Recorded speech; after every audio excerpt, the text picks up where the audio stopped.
Hello, it's Ruben and Kay. Forgive our sweatiness. The UK is having a heat wave. We've had like over 30 degrees heat, and our studio used to be a conservatory, and it just zaps up the warmth. So sorry if we're very shiny. Shiny. Must be bad guys. We're melting. To quote a Firefly reference. Shiny?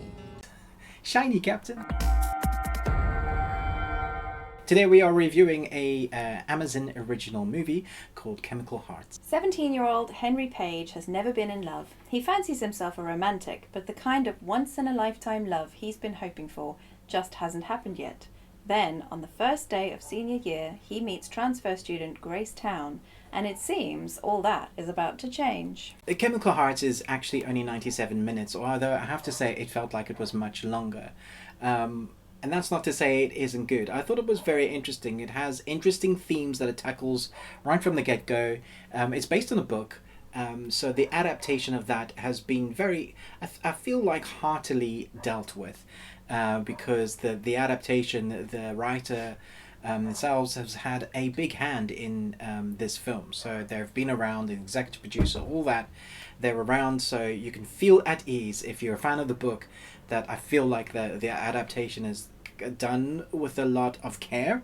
If you're a big fan of the original work, I was very interested to see that my son, who's 15, watched it with us, and he was very interested in the themes of this. Yeah. So I feel like there's definitely a demographic. There's a young teen, not young, very young, but like 15 and up, definitely, maybe Yeah. early 20s.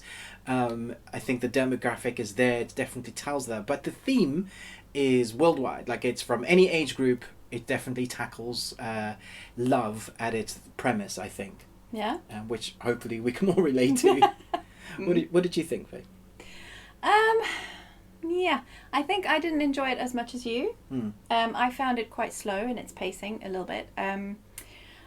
But apparently no one else who was in the room watching the exact same film felt that way. So it was obviously just me. I was having a moment. I thought the acting was outstanding.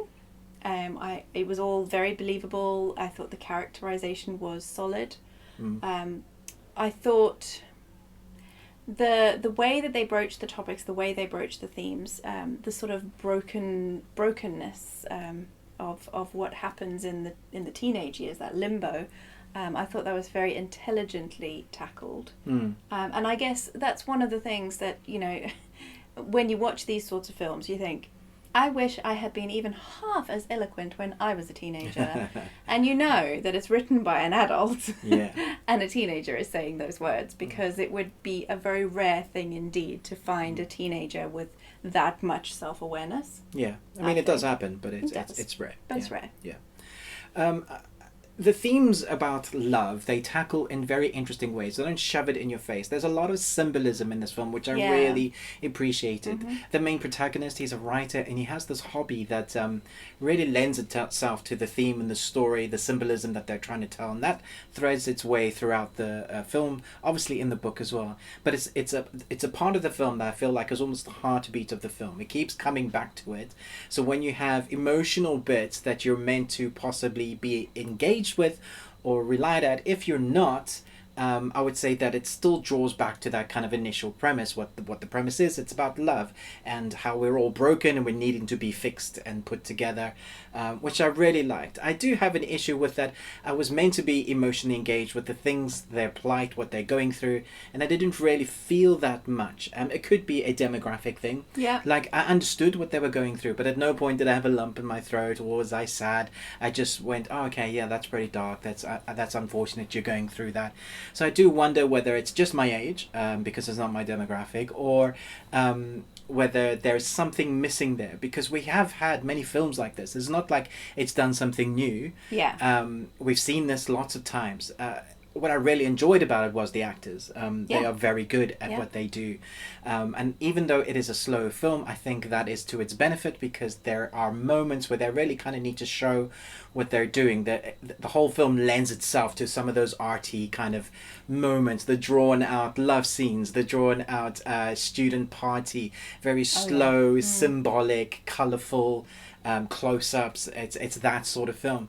There was a couple of really clever film shots where a couple of kids are talking and they move from one direction and then immediately carries on with another one. So I really like that sort of thing in camera technique when you can tell that it's skilled. And so when you take that, it does have an indie feel for it. Yeah, it does. There's a certain amount of rules, it seems, that indie films have. If you're an indie film, at nighttime you've got to walk in the middle of the road. During the day you walk in the middle of the road, you almost get hit. It does have similar kind of tropes to it that what indie films do. But I really liked it. I did enjoy it.